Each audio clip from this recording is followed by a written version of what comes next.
Good morning. Today we are going to learn about the ATPC interview questions. So in my previous class, I has given the introduction about the ATPC. So some of the important questions, and also here I'm going to give the remaining interview questions and answers. So my first question is, what are the advantages of modular ATPC? Modular ATPC. Modular ATPC Automatic test pattern generation offers advantages like increased flexibility, faster development times, improved maintainability, cost efficiency, and scalability. As each model can be independently designed, tested, and updated, allowing for easier data adaptation to changing the design requirements and efficient troubleshooting when issue arises. Next question is Next question is, what are the blocked and unused faults? Simply, I will say that the blocked and unused faults. Suppose if we have an AND gate, two input AND gate, one input is connected to ground or a zero, right to zero. The output of the AND gate doesn't depends on the actual input value. So I will try and tell you. So this is an AND gate. So suppose this input is zero. I made this zero. So because of this zero, the output always zero. That means this input is blocked by this zero. This input may be any value. If because of it is making it as a zero, so that it is going to block the propagation of this particular input. So that is a blocked and unused faults. So unused faults means suppose we have a mux. So this is a Q and this one is a make it as a Q bar. So it is connected to some combo logic and it is not connected anywhere else. So in such a case, it is left unused. So these are the two examples of blocked and unused faults. Okay. So here the faults within a circuit that cannot be detected by any test pattern because they are effectively isolated are not accessible by the testing process. Essentially meaning they are considered untestable and are often categorized as redundant faults as well. A blocked fault may be physically blocked by the circuit design, while an unused fault is simply not used in the circuit logic flow, making it impossible to trigger with any test stimuli. Okay, these are the unused and blocked. The next question is, what are the DRCs that can result in low test coverage? It is low test coverage DRCs.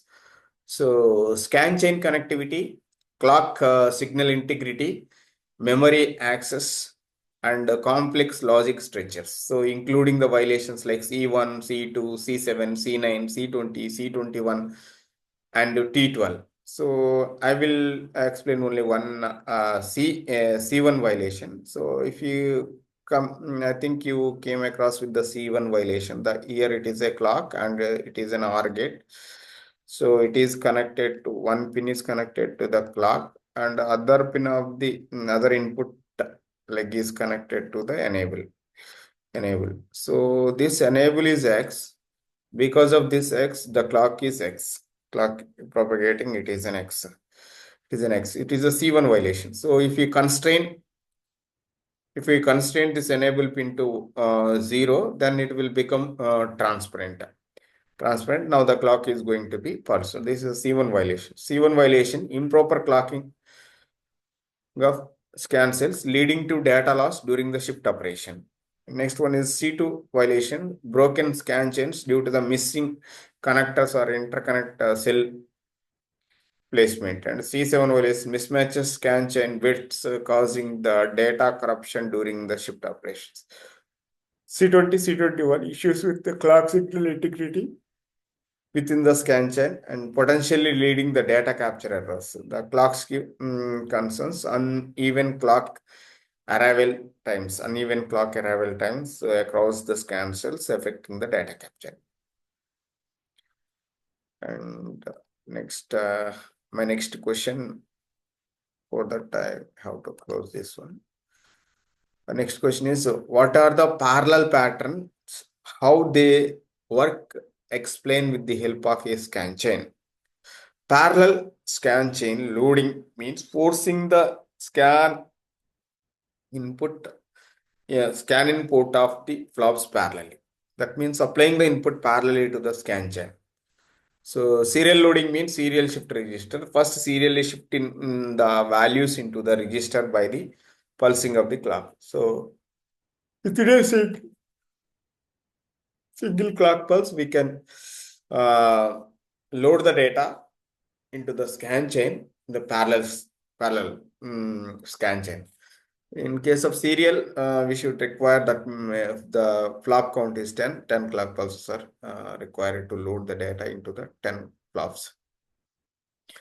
When running ATPG pattern onto a scan inserted netlist in a commercial testing tools, is there are any, I can find out which ATPG pattern is set into the scan chain of the scan netlist. When dealing with the test data compression, it's hard to know exactly which chain is being tested at any one time.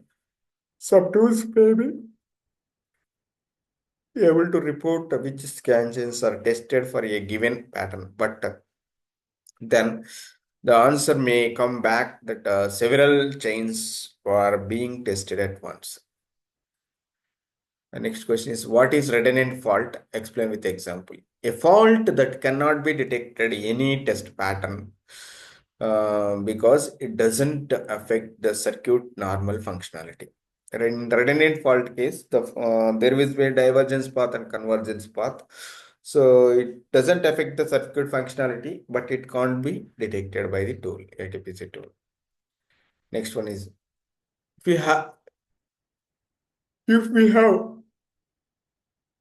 cover all transition faults along with the path, critical path already, then should we check the path delay also for the for that path? Yes, we need to check the path delay. Why? Because the transition, actually the transition is going to, suppose it is a fault path. Some paths, let us see, some paths are designed like this. So let us see, this is a path. So the transition is going to happen that particular node 0 to 1 and 1 to 0, slow to rise or slow to fall transition.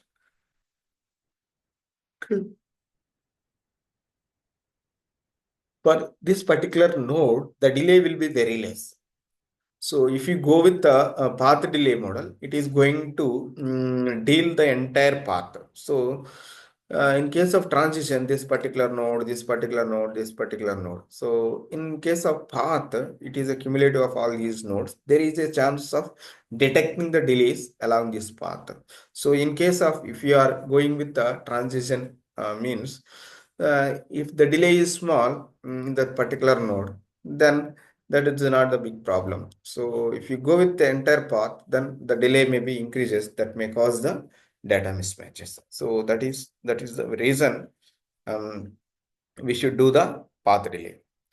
So even if you have covered all the transition faults along the critical path, it is still recommended to check the path delay for that path as well. Yes.